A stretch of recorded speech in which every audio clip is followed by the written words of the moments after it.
السلام عليكم ورحمة الله وبركاته. إن الحمد لله نحمده ونستعينه ونستغفره ونعوذ بالله من شرور أنفسنا ومن سيئات أعمالنا. من يهده الله فلا مضل له ومن يضلل فلا هادي له واشهد ان لا اله الا الله وحده لا شريك له واشهد ان محمدا عبده ورسوله اما بعد فان خير الحديث كتاب الله وخير الهدي هدي محمد صلى الله عليه وسلم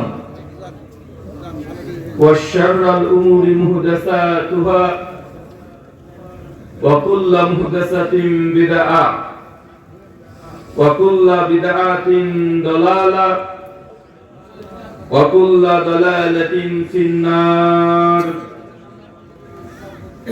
أعوذ بالله السميع العليم من الشيطان الرجيم من همزه ونفخه ونفسه.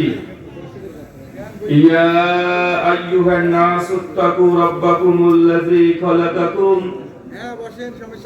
من نفس واحدة وخلق منها زوجها وبث منهما رجالا كثيرا ونساء واتقوا الله الذي تساءلون به والأرحام إن الله كان عليكم رقيبا. يا أيها الذين آمنوا اتقوا الله حق تقاته ولا تموتن إلا وأنتم مسلمون.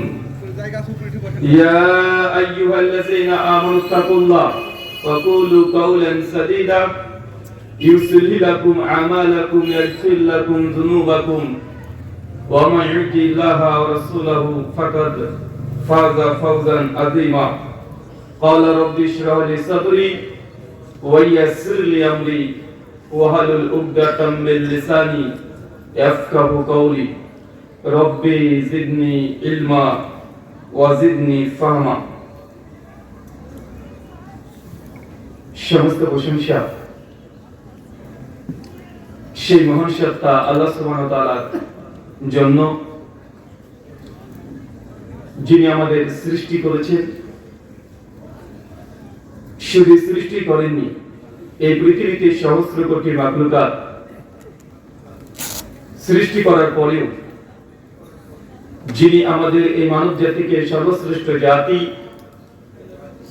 সর্বশ্রেষ্ঠ মাখলুকাত এবং সর্বশ্রেষ্ঠ নবী মুহাম্মদ আরবি সাল্লাল্লাহু আলাইহি ওয়াসাল্লামের উম্মত হিসেবে প্রেরণ করেছেন, সেই মহান সত্তা আল্লাহ সুবহানাহু ওয়া তাআলার সংক্ষিপ্ত শুকরিয়া সুজুদ আদায় করি।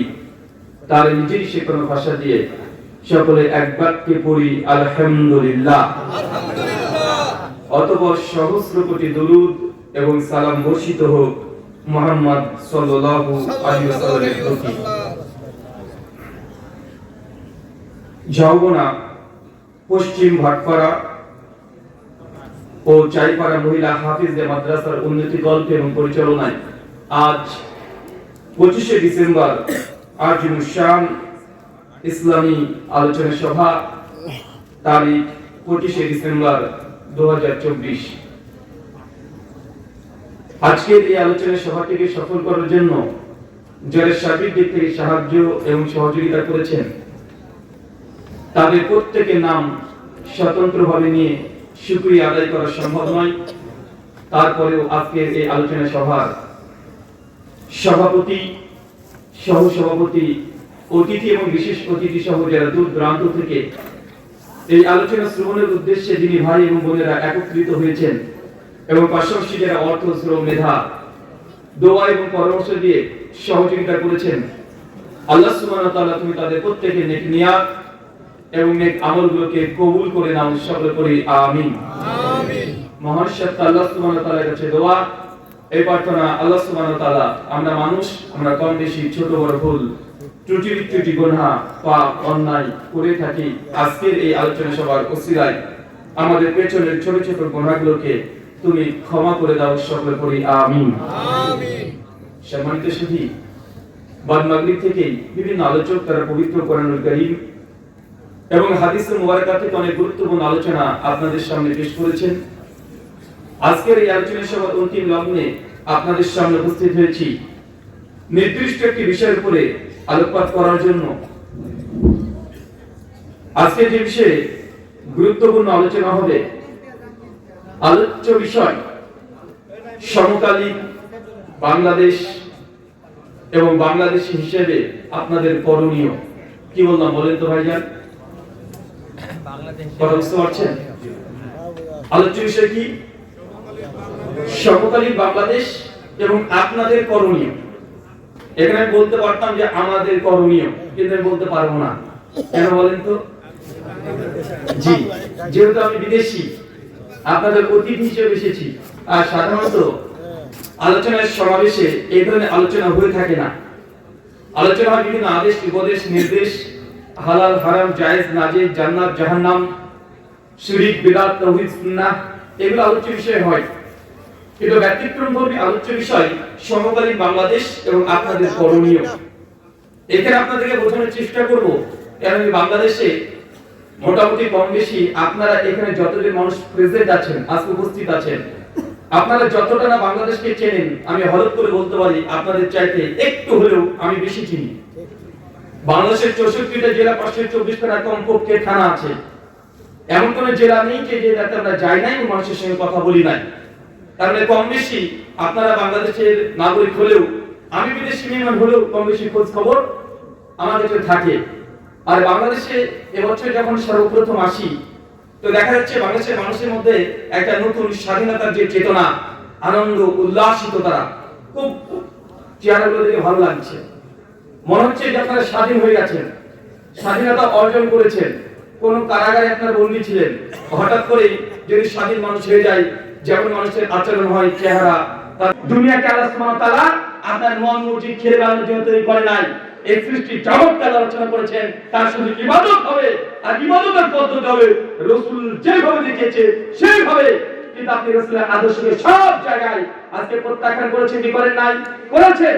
আল্লাহ তার জন্য বলছে গজব দিয়ে, একদম তোমাদের ফিতনা দিয়ে জর্জরিত করে দিব।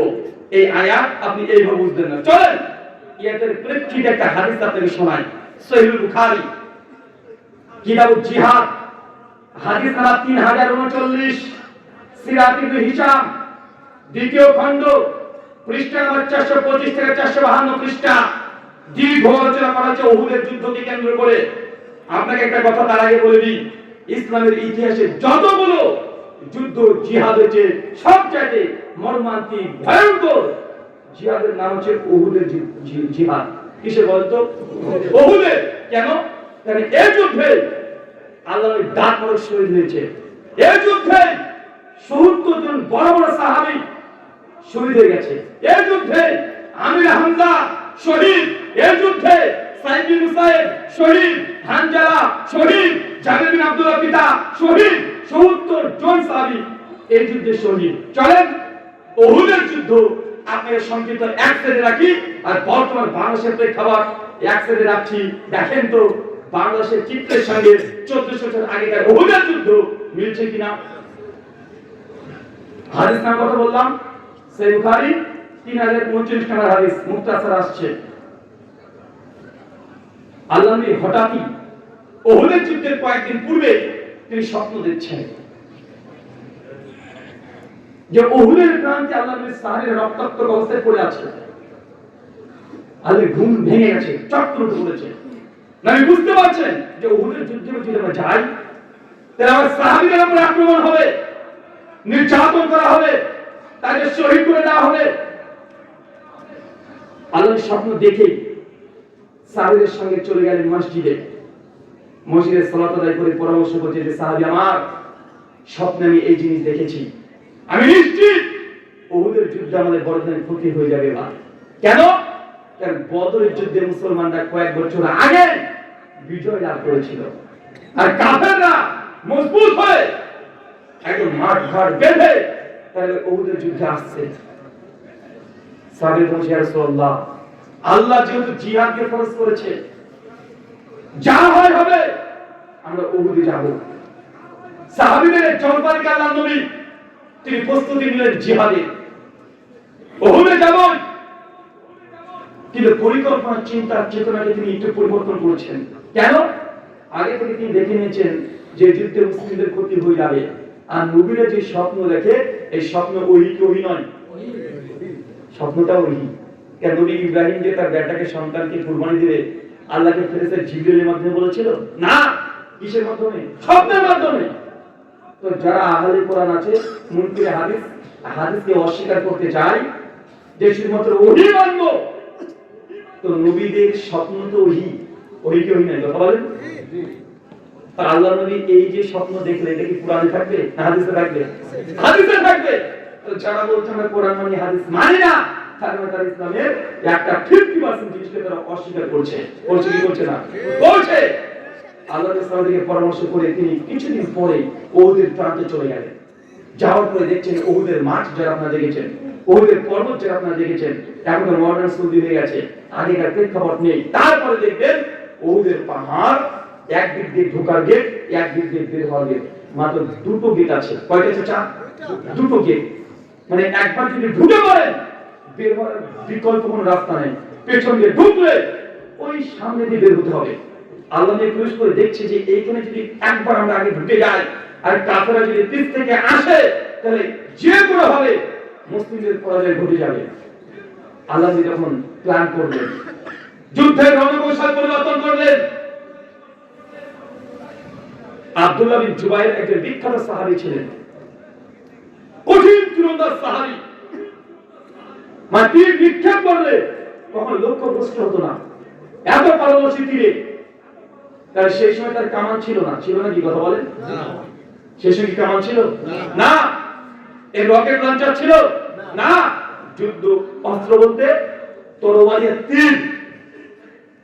2024 সালে বসে সেই সিচুয়েশন, সেই পরিস্থিতি আমরা কল্পনা করতে পারবো না। আজকে এই আধুনিক যুগ, টেকনোলজির যুগ, রাত যে কত ভয়ঙ্কর হতে পারে, আমরা রাতকে আপনার ভয় করি না, করি? কথা বলেন। রাত যে কত ভয়ঙ্কর হতে পারে আমরা বুঝতে পারি না এখন। আধুনিক যুগ, রাত যত বেশি হয় তত রাতের সৌন্দর্য ঝমঝম করে পড়ে না? ঢাকাতে চলে যাবেন, রাত যত গভীর, ঢাকার সৌন্দর্য তত বেশি বাড়তে থাকে, মানে না? রাতে চলে যান, যত রাত গভীর হবে তত সুন্দর লাগে রাজশাহীতে। কলকাতায় চলে যান, রাত যত গভীর, সৌন্দর্য তত বৃদ্ধি পেতে থাকে। কিন্তু এটা তো এখন আধুনিক যুগে আপনি দেখছেন। আজ থেকে 1400 বছর আগে রাত ছিল অন্ধকার, রাত ছিল ভয়ঙ্কর, রাত ছিল গভীর ভয়ঙ্করের কারণ 20 বছর 30 বছর আগে যারা চাচা এখানে বসে আছেন, যখন গ্রামগঞ্জে ইলেকট্রিসিটি ছিল না, যে সময় ইলেকট্রিক পাওয়া যেত না, হারিকেনের আলোতে আপনারা বসে থাকতেন, সেই সময় বুঝতে পারতেন রাত 8টা যে কত গভীর হতে পারে, রাত যে মানুষকে ভয় ঢোকাতে পারে, এটা কি তখন বুঝতে পারতেন না? তো কেউ কল্পনা করেন 1400 বছর আগে লাইট তো দূরের কথা, হারিকেনের কাঁচ আবিষ্কার হয় নাই, বড় বড় ইলেকট্রন তো দূরের কথা, সাইকেল একটা হলটি আবিষ্কার হয় নাই, ধুলু প্রান্ত শুধু মরুভূমি আর মরুভূমি, ঠিক মতো পানি পান করতে পারে নাই। আজকে গ্লাসে পানি পান করছে, সেই সময় সেই গ্লাস হলো সম্ভাবনা খুব কম ছিল। চতুর্দিকে মরুভূমি আর মরুভূমি, খেজুর বৃক্ষ চতুর্দিকে, উত্তপ্ত রোদ, উঠ চলে বেড়াচ্ছে উহুদের প্রান্ত। আল্লাহ প্রবেশ করে এরকম পরিস্থিতি দেখছেন। আব্দুল্লাহ বিন জুবাইরকে নেতৃত্ব দিয়ে বললেন, তোমার সঙ্গে 50 জন সাহাবীকে দিচ্ছি। চাচা কতজন? 50 জন। আল্লাহ বললেন যে উহুদের ওই পাহাড়ের একদম উপরে চূড়াতে তোমরা 50 জন দাঁড়িয়ে থাকবে, আর চতুর্দিকে ঘিরে তীরগুলোকে নিয়ে পজিশন নিয়ে দাঁড়িয়ে থাকবে। যখনই কাফেররা যুদ্ধ শুরু করে দিবে, ওপর থেকে তোমরা তীর নিক্ষেপ করবে।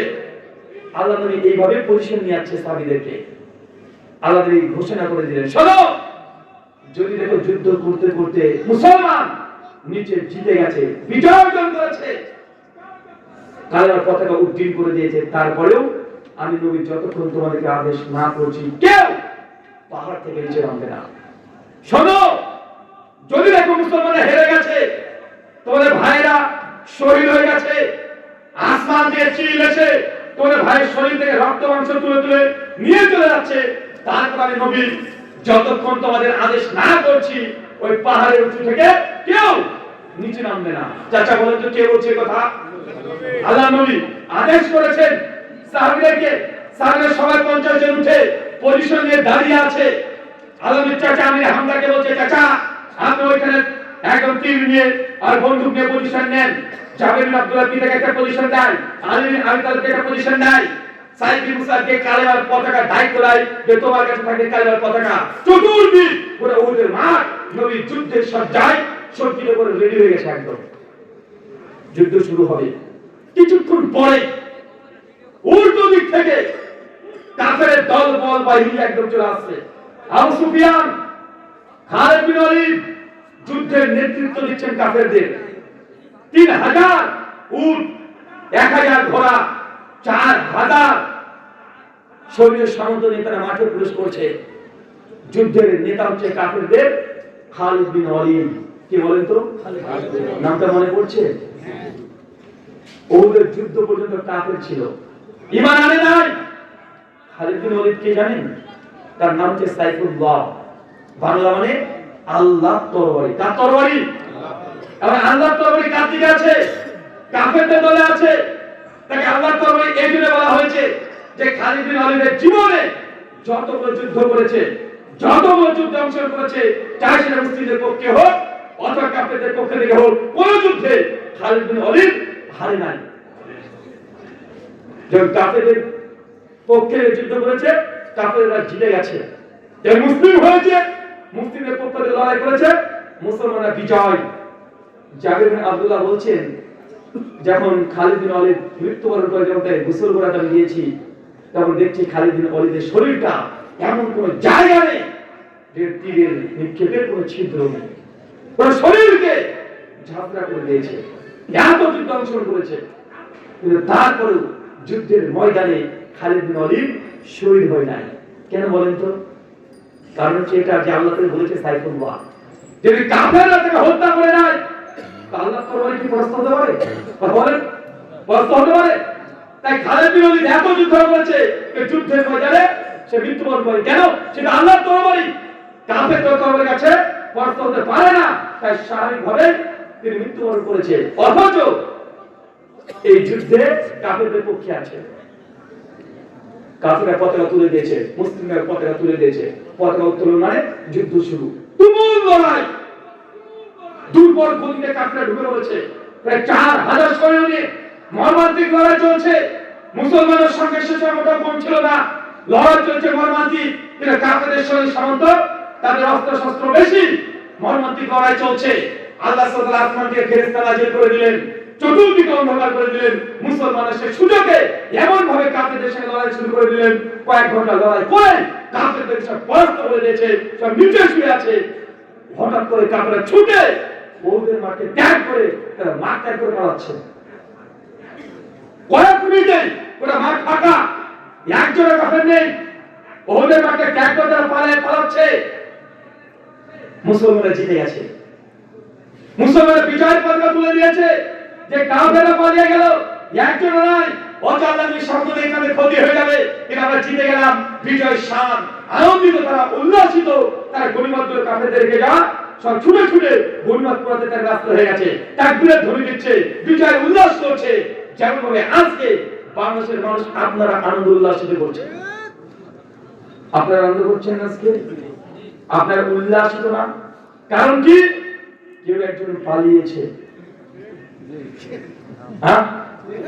ওদের যুদ্ধে কেউ পালিয়েছে, কাফেররা সরে সামুদ্রে পালিয়ে গেছে। এই জন্য মুসলমানরা বিজয় মনে করেছে, তারা আনন্দিত, তারা উল্লাসিত।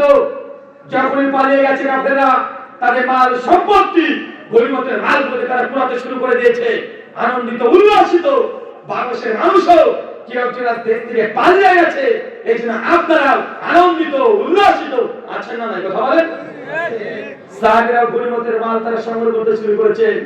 5 তারিখে আপনারাও ঢাকাতে গিয়ে আপনারা গনিমত কুড়াতে শুরু করেছিলেন, মনে পড়ছে না? যাওয়ার তো কয়েক ঘন্টা পরে দখল করে নিয়েছেন, একদম সব ঢুকে পড়েছেন। হাঁস, মুরগি, মাছ কিছু বাদ দেন নাই। কিছু বাদ দিয়েছেন বলা বলেন? কিছু বাদ দেন নাই। আরে ভাই, ওইগুলো নিয়েছেন ভেতরের বাইরের, ওগুলো তো ছাড় দেন নাই। ওইগুলো নিয়েছিলেন না? কথা বলেন, নিয়েছেন। মানে আপনারা আনন্দিত, আজকে উল্লাসিত। তাই জেনে রাখবেন, যা ঘটেছে 5 তারিখ পর্যন্ত এখনো কিছুই ঘটে নাই। কেবল যাত্রা শুরু, কেবল রাস্তা চলা শুরু। এখনো 50% কাজ বাকি আছে। তারপরে 100% কাজ যখন কমপ্লিট হবে, তখনই এই বিজয়ে যে আনন্দ, সে আনন্দ করবেন। এখন তো কিসে কি ঘটে গেছে? কিছু ঘটেছে? এখন কেমন কিছু ঘটেনি। 50% কাজ হয়েছে, আর একটা ঝটকা দিয়ে 100% কাজ করে তারপরে মুসলমানরা আনন্দিত উল্লাসিত করবেন, তখন তারা এটা প্রযোজ্য হবে। আপনারা এখন আনন্দ করতে শুরু করে দিয়েছেন। দোসররা তো এখন আছে।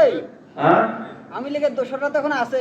ভাই কি আছে কিনা এটা আপনার দেশ, আপনার ব্যাপার, ওটা আপনারা বুঝে নেবেন। আমি রাজনৈতিক বিশ্লেষণ করব না। আমি হাদিস থেকে সামনে রেখে বর্তমান আপনাদের করণীয় কি সেটাকে বোঝানোর চেষ্টা করছি। সেই সময় আমি ছিলাম মালয়েশিয়াতে, আগস্টে 2 তারিখে ডক্টর জাকির নায়েকের সঙ্গে তার বাসভবনে নিজের বাড়িতেই সাক্ষাৎ করেছিলাম।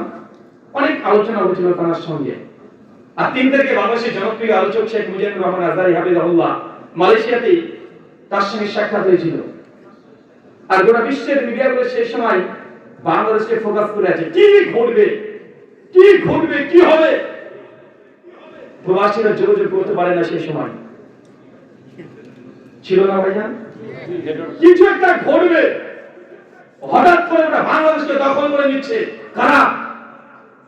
যুবক তরুণরা, স্কুল পড়ুয়া ছাত্র ছাত্রী, এরা বাংলাদেশকে গোটা দখল করবে এমন একটা ভাব।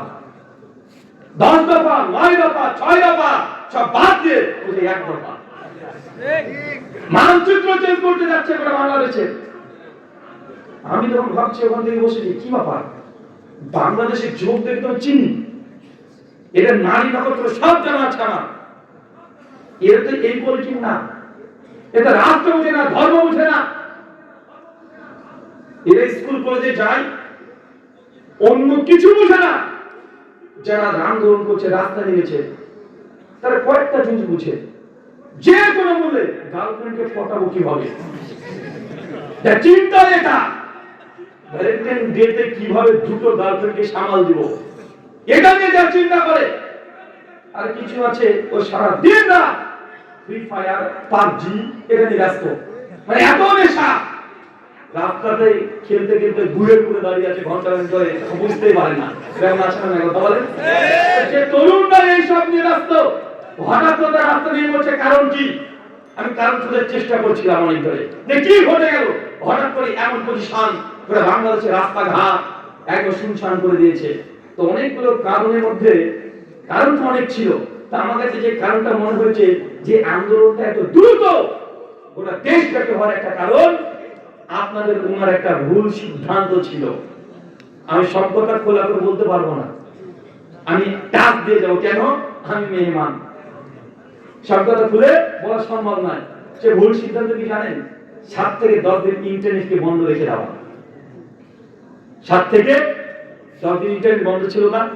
এই 10 দিন ইন্টারনেট বন্ধতে যে পরিমাণ কাজ এত দ্রুত হয়েছে, বন্ধ না করলে এত দ্রুত এই আন্দোলন রাস্তায় এসে নামতো না। ও 2-4 জন 10 জন ছাত্ররা ওরে আন্দোলন করতে শুরু। 10 দিন বন্ধ করার কারণে গোটা বাংলাদেশের মানুষের কাছে এই আন্দোলনের খবর পৌঁছে গেছে। কেন? ইন্টারনেট নাই। আরে আধুনিক যুগ, 1 ঘন্টা ইন্টারনেট না থাকলে যুবকরা মাথার কাজ করে না। করে কথা বলে? আরে একদিন যদি ইন্টারনেট নাই, 2 দিন নাই, ঠিক আছে। 7 দিন, 8 দিন, 9 দিন পার হয়ে যায়, ইন্টারনেট নেই, 10 দিন ধরে যুবকরা গার্লফ্রেন্ডের সঙ্গে কথা বলতে পারেনি। তো বলেন তো, যে গার্লফ্রেন্ড না পেয়ে ও 10 তলা ছাদ থেকে আপনি মরতে চায়, 20 খেয়ে মরে যায়, গলায় দড়ি দিয়ে মরে যায় 10 দিন, ইন্টারনেট নাই, যাদের সে সাক্ষাৎ নেই, ভিডিওতে দেখতে পারেনি, তো ভাই এদের মাথায় কাজ করবে? হ্যাঁ, 2 বছরের ছেলে থেকে 102 বছরের বুড়া পর্যন্ত সবাই বুঝে নিচ্ছে বেশি কিছু একটা ঘটছে। আর 2 বছরের ছেলেরও রাগ উঠে গেছে। কেন জানেন? ওই যখন ভাত খেতে যায়, ওই কার্টুন চালাচ্ছে মোবাইলে, কার্টুন চলে না। ভাই আপনার ছেলে কি করে? কার্টুন দেখে না? খাওয়ার সময়তে তো নেট নেই, কার্টুন চলে না। ছেলের মা মেয়ে বাড়ি গেছে, কি বাবা তো নেট নাই 4-5 দিন ধরে, বলে নেট বন্ধ করেছে। কে? ও বন্ধ করে রেখেছে। তাও কিছু বলি রে, আমার ছেলে ভাত খায় না, 2 দিন 10 দিন চলে যায়। তার মানে এই কাজটা হতে যে কাজটা কম করে তা নয়, মানে এই কাজটাও পরোক্ষভাবে সাধারণ জনসাধারণ 10 দিন মানুষকে যে অন্ধকারে রেখে দিয়েছিল, মনে হচ্ছে আমরা আদিম যুগে বাস করছি, মনে হচ্ছিল না যে রাত যে কত বড় হতে পারে। আপনারা শেষে বলেছেন যে রাত কেন শেষ হয় না রে ভাই, রাত কেন তো বড়, দিন কেন তো বড় ভাই, মনে হচ্ছিল না? মানে এই যে সিচুয়েশন দীর্ঘ 16 বছর কি হয়েছিল রাজনৈতিক বিশ্লেষণ, ওটা আপনি করবেন, আমি করতে পারবো না। তবে 10 দিন মানুষকে যে কষ্ট দেওয়া হয়েছে, এই কষ্টের আর মানুষের ক্ষোভে ভাসতে ভাসতে ভাসতে ভাসতে উড়ে চলে গেছে ওই দিকে। আর আপনি যতই আমাদেরকে গালি দেন না রে ভাই, আমরা হচ্ছে উদার। আমরা কি? আমরা উদার। আজকে 20 বছর আগে কাশ্মীরটা নিয়ে নিয়েছি আমরা, রাজ রানীর মতো করে রেখে দিয়েছি, গোটা ঘুরে বেড়াচ্ছে না ভাইজান, যা মন চায় তাই করছে। তো আপনাদের যেগুলো দরকার নেই পচা জিনিস পাঠিয়ে দিবেন, আমরা সুন্দর করে রেখে দেবো, আপনার টেনশন করবেন না। কেন? আমরা উদার মানুষ রে ভাই, যা দিবেন ভালো জিনিস পচা জিনিস যা মন চায় সেগুলো পাঠিয়ে দিবেন, কিন্তু আপনারা ভালো থাকেন। পচাগুলো দিয়ে হলেও বাঙালি মুসলমান আপনারা ভালো থাকেন, আমরা এটাই চাই। আল্লাহ সুবহানাহু ওয়া তাআলা বোঝার তৌফিক দান করে সবাই বলি আমিন। সর্বদা শুধু আপনাকে যে কথা বলছি, ওহুদের যুদ্ধের প্রথম রাউন্ড কি হচ্ছে বলেন তো?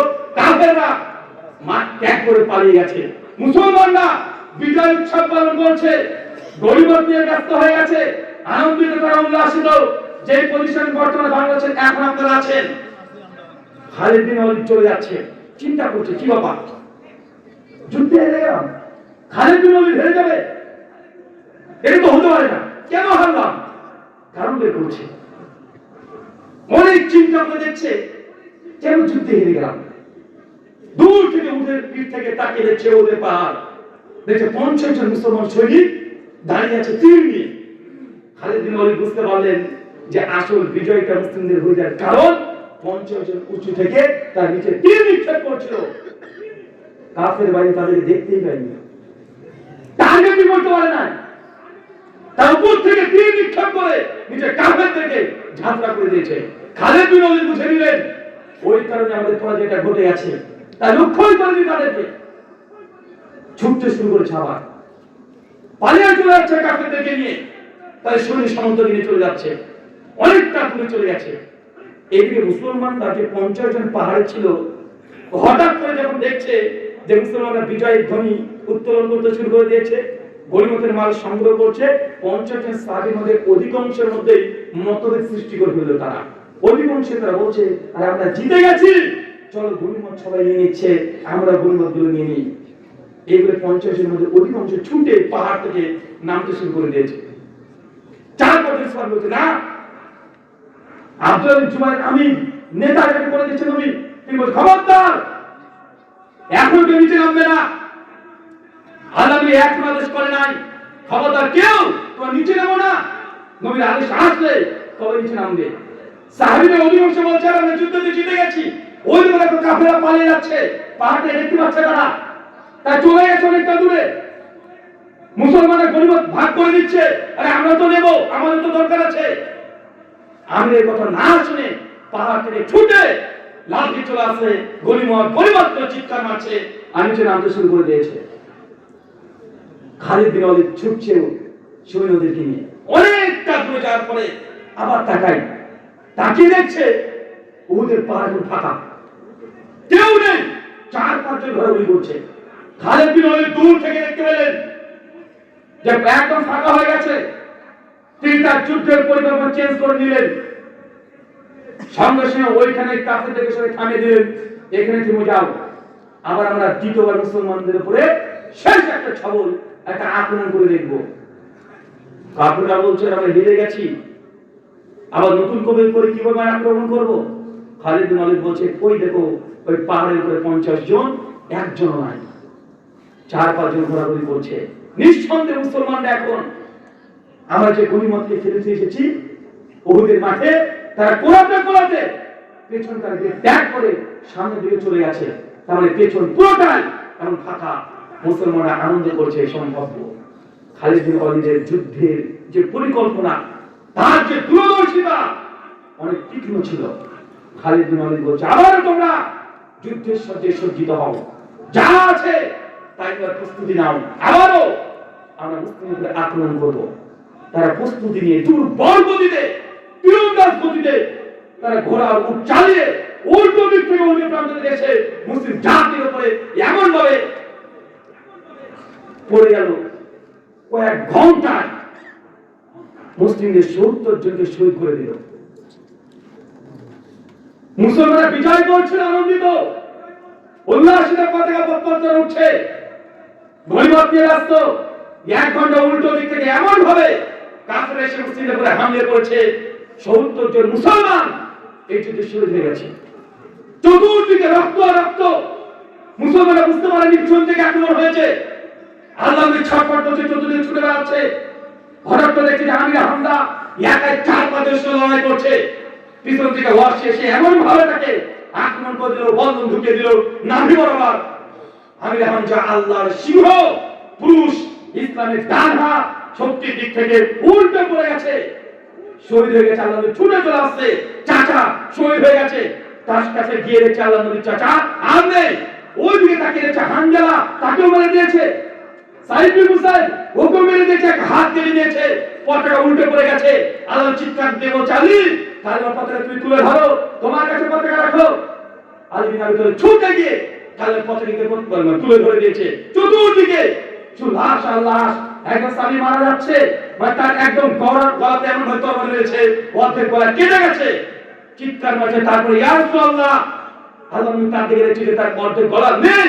আল্লাহ ছুটে গিয়েছে তার কাছে, যে বসে তার মাথাটাকে তার কপালে যখন এই রাগে করে গেছে, সোজা আল্লাহ নবীর দিকে নিশ্চয় একটা হাসি দিয়ে শহীদের মৃত্যু।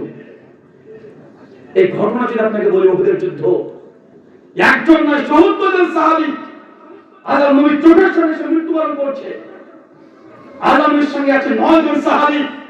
কাফেররা টার্গেট যে মুহাম্মদকে যে কোনো মূল্যে এই যুদ্ধে মেরে ফেলতে হবে, যে কোনো ভাবে টার্গেট করে এসেছে। বারবার নবীকে লক্ষ্য করে তার তীর নিক্ষেপ করছে, একের পর এক তীর। 9 জন সাহাবী ছুটে এসে নবীকে গোল করে ধরলেন, ইয়া রাসূলুল্লাহ, আপনি এর মধ্যে থাকবেন, আপনি খবরদার, আপনি এর বাইরে যান না। আপনি লক্ষ্য করে বারবার তীর নিক্ষেপ করছে। চতুর্দিকে লাশ, নবী ছটফট করছে। কখনো চাচার দিকে ছুটে যায়, কখনো হানজালার দিকে চলে যায়, কখনো সাইদ বিন মুসাইবের কাছে চলে যায়। নবীর সাহাবীরা মৃত্যুবরণের সামনে আল্লাহ নিতে বেদনা সহ্য করতে পারছেন না, যে আমার সামনে কিভাবে এই বছর মানে সাদিকে মৃত্যু দিয়ে দিচ্ছে, হত্যা করে দিচ্ছে।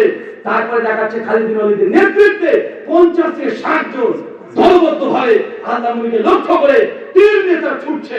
আল্লাহ নবীর কাছে আছে মাত্র 9 জন। আল্লাহ নবীর সঙ্গে সাহাবীরা বলছে, সাহাবী আমার, আজকে যারা তাদের সঙ্গে লড়াই করবে জান্নাতে তারা আমার সঙ্গে থাকবে। 9 জনের মধ্যে 7 জন দুর্বল গতিতে তারা ছুটে চলে গেছে, 7 জন তার সঙ্গে লড়াই করেছে। কিছুক্ষণ পরে তারা 7 জনই শহীদ। নবীর পাশে আর কেউ নেই, মাত্র 2 জন। কয়জন? মাত্র 2 জন। একটা নাম মনে রাখবেন, আবু তালহা ইবনু উবাইদুল্লাহ। আবু বকর রাদিয়াল্লাহু আনহু যুদ্ধের পরে অনেক বছর পরে বলেছিলেন, আরে উহুদ তো আবু তালহার। কেন জানেন? উহুদের যুদ্ধের প্রথম থেকে শেষ পর্যন্ত আবু তালহা আল্লাহ নবীর সামনে দাঁড়িয়ে আছে, নবীর পেছনে। আবু তালহা সবসময় সামনে, নবীকে সামনে যেতে দেয় না। চতুর্দিকে নবী ছুটে বেড়াচ্ছে, সাহাবীরা যাচ্ছে, যারা মারা গেছে তাকে দেখতে যাচ্ছে। কষ্ট বেদনা কেউ নেই, মাত্র 2 জন সাহাবী। আল্লাহ ছুটে বেড়াচ্ছে, কাফেররা লক্ষ্য করেছে একসঙ্গে আবার 50-60 জন দলবদ্ধভাবে আল্লাহ নবীকে নিক্ষেপ উদ্দেশ্যে তীর নিক্ষেপ করতে শুরু করেছে। আবু তালিব ছুটে গিয়ে আল্লাহ নবীর সামনে বলছে, ইয়া রাসূলুল্লাহ, আপনি মাথা নিচু করেন, আপনি মাথা তুলিয়েন না। আল্লাহ নবী মাথা নিচু করেন, আপনি লক্ষ্য করছে তারা মেরে দিলে, ইয়া রাসূলুল্লাহ মাথা নিচু করেন। আল্লাহ নবী নিচু করে দিয়ে আবু তালিব সামনে দাঁড়িয়ে আছে। পরপর 50টা তীর নিক্ষেপ করেছেন নবীকে লক্ষ্য করে। 39টা তীর আবু তালহার বুকে, পেটে, হাতে, পায়ে, চতুর্দিকে লেগে গেছে। 4খানা তীর নবীর পায়ে এসে লেগেছে। পাথর নিক্ষেপ করেছে, নবীর দাঁত মারো অর্ধেক ভেঙে গেছে। ব্যথা, যন্ত্রণা, পা থেকে রক্ত পড়ছে। এই সাহাবী নবীর সামনে দাঁড়িয়ে 39খানা তীর ওরা শরীরে নিয়ে নিয়েছে। এটা উহুদের যুদ্ধ। কোন যুদ্ধ কথা বলেন? উহুদের যুদ্ধ। মুসলমানরা প্রথম রাউন্ডে জিতে গেছে। পথ পরিবর্তন হয়েছে। কাফেররা বসেছিল না, তারা অর্ধেক গিয়ে তারা যুদ্ধের কৌশল চেঞ্জ করেছে। তারা উল্টো দিক থেকে মুসলিমদের উপরে আক্রমণ করেছে। এখন আপনি বাংলাদেশকে নিয়ে চিন্তা করেন, বাংলাদেশেও উল্টো দিক থেকে আক্রমণ করার চেষ্টা চলছে কি চলছে না? বাংলাদেশকেও উল্টো দিক থেকে আক্রমণ করা, পেছন দিক থেকে আক্রমণ করার অনেক চেষ্টা চলছে। একটু কান আর চোখ খোলা রাখলে আপনি বুঝতে পারবেন। কেন দেখলেন না? 2-1 মাস আগে তো মাত্র 130টা দিন আজকে হলো। 2 মাস আগে হঠাৎ করে ঢাকাতে 2 থেকে 300 জন ট্রাক ঢুকে পড়লো, দেখেন নাই? হঠাৎ করে আনসাররা আন্দোলন করতে শুরু করে দিল। চিটাগাং থেকে হঠাৎ করে কাউকে রাত করে দিল। পুরো বিশ্বের মিডিয়াকে দেখাতে চাচ্ছে তারা যে বাংলাদেশে রক্তযজ্ঞ চলছে, বাংলাদেশের মুসলমান সংখ্যালঘুদের উপর নির্যাতন করছে। এটা দেখতে পাচ্ছেন না? এগুলো কি পেছন দিক থেকে আক্রমণের আবার চেষ্টা। তাই আপনারা বাংলাদেশ হিসাবে এখন আপনাদের অনেক সাবধান এবং সতর্ক থাকতে হবে। সম্মানিত সুধী, এই যে উহুদের যুদ্ধ এত ভয়ঙ্কর, এত তীক্ষ্ণ বুদ্ধিতে আপনাদের চলতে হবে না। একটু যদি 19-20 আপনাদের হয়ে যায়, আপনাদের জন্য যতটা বিজয় অর্জন করেছেন তার চাইতে অনেক বড়, অনেক বিশাল ক্ষতি হয়ে যেতে পারে। হতে পারে না? কথা বলেন। উহুদের যুদ্ধে প্রথমে জিতে গেছে। জিতে যাওয়ার পরে মুসলমানরা শহীদ হয়েছে 70 জন। পরাজয়ের গ্লানি ভোগ করতে হয়েছে।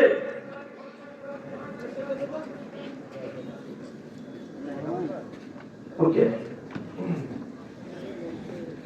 আপনাদের সাবধান সতর্ক থাকতে হবে।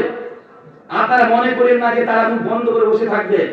তারাও বিভিন্ন কৌশলে পেছন দিক থেকে আক্রমণ করার চেষ্টা করছে। তাই আপনারা আগে যতটা না বুদ্ধি নিয়ে কাজ করতেন, এখন ফেসবুকে একটা কমেন্ট করতে হলেও 10 বার আপনাদের চিন্তা করতে হবে। কারণ তারা একটা খুঁজছে, কোন একটা কিছু খুঁজে বিশ্ব মিডিয়াকে তারা দেখাতে চায়, এটা প্রমাণ করতে চায় যে বাংলাদেশের মুসলিমরা এবং অমুসলিমদের উপরে আক্রমণ করছে, ধর্ষণ করছে, মন্দির ভাঙছে। এগুলো তারা প্রমাণ করতে চাচ্ছে না ভাইজান। আমি আগে বলেছি, আমি বিদেশি, সমস্ত কথা খুলে বলতে পারবো না। সমাজদারকে ইশারায় কাফির। অনেকগুলো মিডিয়া দেখছেন যে কত রকমের মিথ্যা প্রকল্প চালাচ্ছে শুধু কলঙ্কিত করার জন্য। আল্লাহ সুবহানাহু ওয়া তাআলা আমার এই কথাগুলো আপনাদের প্রত্যেকের কাছে পৌঁছানোর জন্য তৌফিক দান করুন। সকলে বলি আমিন।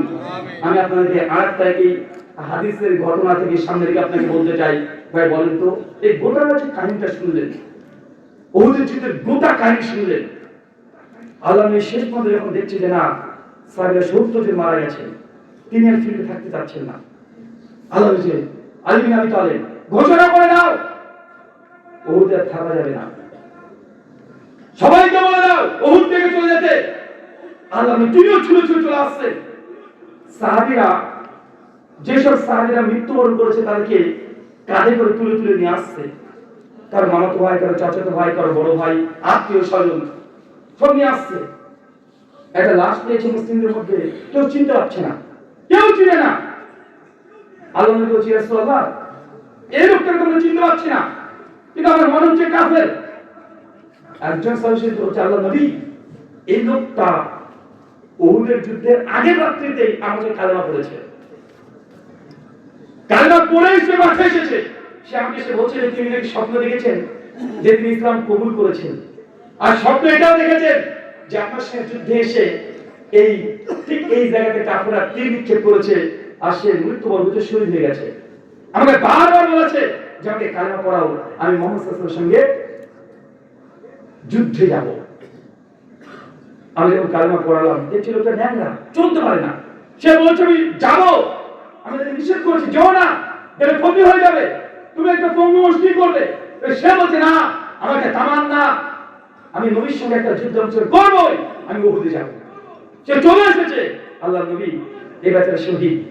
আল্লাহ নবী তাকে দেখে সত্যি ওই লোক যেখানে স্বপ্ন দেখেছিল ঠিক ওই জায়গাতে আঘাতটা লেগেছে, ওইখানে শহীদ হয়ে গেছে। চতুর্দিকে সমস্ত সাহাবীরা নিজেদের আত্মীয় স্বজনকে কাঁধে করে নিয়ে চলে আসছে। হঠাৎ করে আল্লাহ নবী দেখছেন একটা লাশ খুঁজে পাওয়া যাচ্ছে না, লাশ নাই। কে? হানজালা। সবাই বলছে হানজালা কোথায়? আরে হানজালাকে একটু আগে দেখলাম যুদ্ধের ময়দানে, 4-5 জন লড়াই করছে, হানজালা কই? আল্লাহ নবী চিৎকার দিয়ে বলছে হানজালা কই? আমার হানজালা কোথায়? হানজালা কি জানেন? মানে উহুদের যুদ্ধের রাত্রিতে শব্দ বিবাহ করেছে। সে মুসলিম 3008 নম্বর হাদিস। স্ত্রীর কাছে আছে, বাসন উদযাপন করছে। একটা পুরুষের জীবনের শ্রেষ্ঠ দিন যখন শুনেছে যে উহুদ আল্লাহ নবী দেখেছে, বাসনকে ত্যাগ করে ছুটে গিয়ে তরবারি নিয়ে যুদ্ধের ময়দানে অবতীর্ণ হয়েছে। যুদ্ধ করে শহীদ হয়ে গেছে। হানজালা লাশ খুঁজে পাওয়া যাচ্ছে না, কেউ পাচ্ছে না। একটু আগে সাহেব বলছে ইয়া রাসূলুল্লাহ, ওই দেখেন হানজালা লাশ। আল্লাহ নবী তাকিয়ে দেখছে হানজালা লাশ মাটি থেকে 3-4 ফুট উপরে ভাসছে সুন্দর করে, শরীর থেকে টপ টপ করে পানি পড়ছে। আল্লাহ নবী সঙ্গে তাকে বলছে যে দেখো সাহাবীরা, আমার হানজালাকে ফেরেশতারা গোসল করাচ্ছে। পরে জানা যায় হানজালার স্ত্রী বলেছিলেন যে সেই দিন আমার স্বামী আমার সঙ্গে ফিজিক্যালি গিয়েছিলেন, কিন্তু গোসল করার সময় দেখেনি, নবী দেখেছে ওই মুহূর্তে বিছানা ত্যাগ করে সরাসরি নবীর কাছে চলে এসেছে। এটা হচ্ছে উহুদের যুদ্ধ। চতুর্দিকে এমন ঘটনা, সমস্ত সাহাবী যখন চলে আসছে, ছুটছে, দৌড়ে পালাচ্ছে, আল্লাহ নবীর দাঁত থেকে রক্ত ঝরছে, পা থেকে গলগলে রক্ত পড়ে চলে যাচ্ছে। আল্লাহ নবী যখন যাচ্ছে, যেটা একটা পাহাড় পেয়েছে, পাহাড়ে উঠতে যাচ্ছে, নবী আর উঠতে পারছে না, পায়ে ব্যথা, উঠতে পারছে না, বারবার উঠছে আর নবী পড়ে যাচ্ছে। আর ওই সাহাবী আবু তালহা ইবনে উবাইদুল্লাহ 39 টা তীর শরীরে ছুটে গিয়ে আল্লাহ নবীর কাঁধে নিয়ে আবার দৌড়তে শুরু করেছে। চিন্তা করতে পারছেন? ঈমান জাযবাত। ইসলাম যেদিকে একবার বুঝে নাই, নবীর প্রতি ভালোবাসা যেদিন চলে আসে, সাহাবী আল্লাহ নবী ইয়া রাসূলুল্লাহ কিয়ামত কখন হবে? আল্লাহ নবী বলছেন যখন তখন কিয়ামত হয়ে যেতে পারে। বলো তো তুমি কি প্রস্তুতি নিয়েছো? কি আছে তোমার? সাহাবী বলছে ইয়া রাসূলুল্লাহ, আমি তেমন আমল করতে পারি নাই, তেমন দান সদকা করতে পারি নাই, আমি হজ যাকাত তেমন করতে পারি না আল্লাহ রাসূল, তবে আমি আপনাকে ভালোবাসি। আল্লাহ নবী, আমি আপনাকে ভালোবাসি, আল্লাহ আপনাকে ভালোবাসি, এই ভালোবাসা ছাড়া আমরা কিছু নেই। আল্লাহ নবী বলছে সত্যিই তুমি আমাকে ভালোবাসো, তো জেনে রাখো কিয়ামতের মাঠে জান্নাতে তুমি আমার সঙ্গে থাকবে। সুবহানাল্লাহ। এই যে উহুদের যুদ্ধ সমস্ত ঘটনা সামারি করে দিন। আপনাকে চার প্রশ্ন, ভাই বলেন তো উহুদের যুদ্ধে মুসলমানরা বিজয় লাভ করার পরেও আবার পরাজয়ের গ্লানি কেন ভোগ করতে হয়েছে? কারণ বলেন। এক, নবীর আদেশকে লঙ্ঘন করা, নবীর বিরুদ্ধে আচরণ করা। 2, দুনিয়ার প্রতি লোভ লালসা। 3,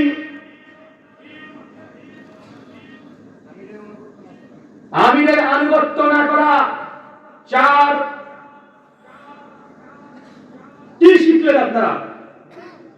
এই উহুদের যুদ্ধ বর্তমান সমকালীন বাংলাদেশের সঙ্গে মিল আছে না নাই? আরো মেলানো সম্ভব। 4 নম্বর কারণ বলেন। আল্লাহ নবী বলছেন যে মুমিন কখনো একই গর্তে 2 বার পা দেয় না। পৃথিবীতে অনেক জাতি আছে যারা বিজয় লাভ করেছে। বিজয় লাভ করাটা বড় ব্যাপার নয়, এবং বিজয়ের পরে যে স্রোত আছে, যে চ্যালেঞ্জ আছে, এই চ্যালেঞ্জের সঙ্গে মোকাবেলা করে দাঁড়িয়ে থাকা, এটা বড় কঠিন কাজ। অনেক জাতি বিজয় লাভ করেছে। মুসলিম জাতির উপরে কতজন আক্রমণ করেছে? চেঙ্গিস খান, হালাকু খাঁ, তাড়াতাড়ি ইতিহাস পড়বেন, কুরসের যুদ্ধ পড়বেন, কত বড় বড় আক্রমণ হয়েছে। কিন্তু মুসলমানরা তারপরেও বিজয়ের পতাকা তাদের হাতেই ছিল। ছিল না ভাইজান? ছিল। চেঙ্গিস খানের ইতিহাস পড়লে পাগলা হয়ে যান আপনারা। রাতারাতি লক্ষ লক্ষ মুসলিমদের তারা হত্যা করে একদম পাহাড়ের মতো টিলা করে বেঁধেছে। এটা কোনো মিথ্যা কথা নয়। তাড়াতাড়ি এদের ইতিহাস যদি পরে দেখতে পারবে, সত্যি করায় মানুষকে মেরেছে, মাটিও দেয় নাই, কবরও দেয় নাই, পুড়েও দেয় নাই। তার নেশা ছিল মানুষের পাহাড় তৈরি করে দিয়েছে। চেঙ্গিস খাঁ, হালাকু খাঁ, এরা হচ্ছে এত ভয়ঙ্কর তাদের ইতিহাস। সেই সময় যারা ইসলামের বড় বড় নেতা ছিলেন, শাইখুল ইসলাম ইবনে তাইমিয়া রাহিমাহুল্লাহ, ইমাম ইবনে কাসির, ইমাম যাহাবি, ইমাম হাজার আসকালানি, এরা তাদের ইতিহাস দেখে, তাদের বর্বরতা দেখে তারা সেই সময় ফতোয়া জারি করেছিলেন, মনে হয় এরাই ইয়াজুজ মাজুজের গোষ্ঠী। চিন্তা করতে পারছেন তাহলে কত ভয়ঙ্কর তারা নির্যাতন করেছে, কত ভয়ঙ্কর নির্যাতন করেছে মুসলিম জাতির। এই উহুদের যুদ্ধ থেকে যে শিক্ষা, সামারি 5টা শিক্ষা দিয়ে। এক, নবীর আদর্শকে লঙ্ঘন, আদেশকে লঙ্ঘন। নবী বলেছেন নিচে নামবে না, নেমে বলেছেন। 2, যে নেতাকে আনুগত্য করতে বলা হয়েছে সেই নেতার আনুগত্য করে নাই। 3, মুসলিমরা মতভেদ করেছে, কেউ বলছে নিচে নেমে যায়, আর কেউ বলছে না নামবো না। যারা নেমে বলছে তার নবীর আদেশকে না শুনে নিজের যুক্তি, বিদ্যা, কিয়াসকে প্রাধান্য দিয়েছে। আরে যুদ্ধে জিতে গেছে, নেমে চলো। কিয়াসকে প্রাধান্য দিয়েছে না, নবীর আদেশের বলে নিজের যুক্তিকে প্রাধান্য দিয়েছে। 4, দুনিয়ার প্রতি লোভ লালসা। 5, সমাধান বিবেকের উপরে নিয়েছে, রাসূলের আদেশে নেয় নাই। টোটালি এই 5টা সমস্যার কারণে ওদের জিতে যাওয়া বিজয়ী পতাকা আবার উল্টে মুসলিম জাতি পরাজয়ের গ্লানি ভোগ করেছে। আপনাদের উদ্দেশ্যে একটা কথা, এই 5টা কারণের মধ্যে একটা কারণ যেন আপনাদের মধ্যে পাওয়া না যায়, যদি আপনাদের মধ্যে লোভ লালসা আবার চলে আসে, আবারও যদি 5টা পয়েন্ট যদি আপনাদের মধ্যে দেখা যায়, জেনে রাখবেন অর্জিত বিজয় আবার কিভাবে তারা ছিনিয়ে নিতে হয়। যতক্ষণ পর্যন্ত বাংলাদেশে মুসলমানরা রাজত্ব না করছে ততক্ষণ পর্যন্ত বাংলাদেশে মুসলমান যতজন আছেন আমার মতে আপনারা অপরাধী হয়ে থাকবেন, অপরাধী হয়ে থাকবেন। বাংলাদেশ হচ্ছে ভারত থেকে, কারণ হচ্ছে বাংলাদেশ ইসলাম কায়েম করবেন, ইসলাম পালন করার জন্য বাংলাদেশ হয়েছে। বাংলাদেশের 17 কোটি মুসলমান, পাকিস্তানে 20 কোটি মুসলমান, ভারতের 37 থেকে 39 কোটি মুসলমান। 3 দেশের মুসলমানদের যোগ করে প্রায় 75 থেকে 80 কোটি মুসলমান হয়। 3টা দেশ যদি আজকে আমরা এক থাকতাম, মুসলমান যদি 70 থেকে 80 কোটি এক জায়গায় থাকতাম, পৃথিবীর কোন বাতিল শক্তি মুসলিমদেরকে চোখ তুলে তাকানোর সাহস পেত না। এটা ভাগ হচ্ছে ইসলামকে নিয়ে। ইসলাম কেন থাকবে না? ইসলামকে রাখতে হবে। ইসলাম যদি না থাকে ভাগ কেন হয়েছে? কেন আমাদেরকে দুর্বল করে তুলে আসলেন আপনারা? কেন দুর্বল করে দিলেন? 3 দেশ থাকলে 80 কোটি মুসলমান, আর সব দেশগুলো দুর্বল। বাংলাদেশ দুর্বল, পাকিস্তান দুর্বল, ভারত মুসলমান দুর্বল। কিন্তু একসঙ্গে যদি 80 কোটি থাকতাম আমাদের সামনে, চোখ তুলে তাকানোর সাহস পেত? কোনো দিকে পেত না। যেই জন্য ভাগ হয়েছে সেটাকে প্রতিষ্ঠা যতক্ষণ না করছেন ততক্ষণ পর্যন্ত আপনাদেরকে আমি মনে করি যে আপনারা ফেল করেছেন। দেশ ভাগ হয়েছে এই জন্যই। ইসলাম পালন করবেন, সার্বভৌমত্ব রক্ষা করবেন। 70 বছর হয়ে গেল এখনো কমপ্লিটলি কিছু করতে পারেনি। ফেলিওর। কিয়ামতের মাঠে জবাবদিহিতার জন্য প্রস্তুত থাকবেন। সব দেশগুলো আমরা এখন দুর্বল, সব জায়গাতে দুর্বল, সব জায়গায় নির্যাতিত, নিষ্পেষিত। বাবরি মসজিদ মুসলিম কাফেরদের দখলে, বাইতুল মুকাদ্দাস ইহুদিদের দখলে। 100টা মসজিদে লিখ বের করে ফেলেছে, সেটা ভেঙে আর মন্দির তৈরি করবে। যদি একসঙ্গে থাকতাম চোখ তুলে তাকানোর সাহস পেত না। আল্লাহ সুবহানাহু ওয়া তাআলা আপনাদের প্রত্যেকের মধ্যে তৌফিক দান করুন। আমিন। আল্লাহ পুরো বিশ্বের মুসলিম জাতিকে আপনার মাঝে সাথ করে দাওয়াত তুমি তৌফিক দান করো, সকলে বলি আমিন। এর একটাই ঔষধ, নবীর আদর্শকে লঙ্ঘন করা যাবে না। যা হয় হবে, সুন্নাতকে ত্যাগ করা যাবে না। আল্লাহর পক্ষ থেকে রহমত আসবে ইনশাআল্লাহ, ইনশাআল্লাহ, ইনশাআল্লাহ। জি।